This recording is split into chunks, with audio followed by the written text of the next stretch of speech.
12-vaza.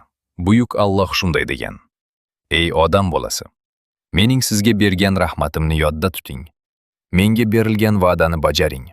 Men sizga bergan va'dani ham bajaraman va faqat mendan qo'rqing.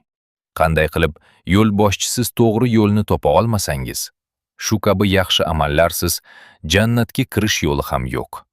Qanday qilib qiynalmasangiz va charchamasangiz, boylik to'play olmaysiz. Shu kabi menga ibodatda sabr qilmasangiz, jannatga kira olmaysiz.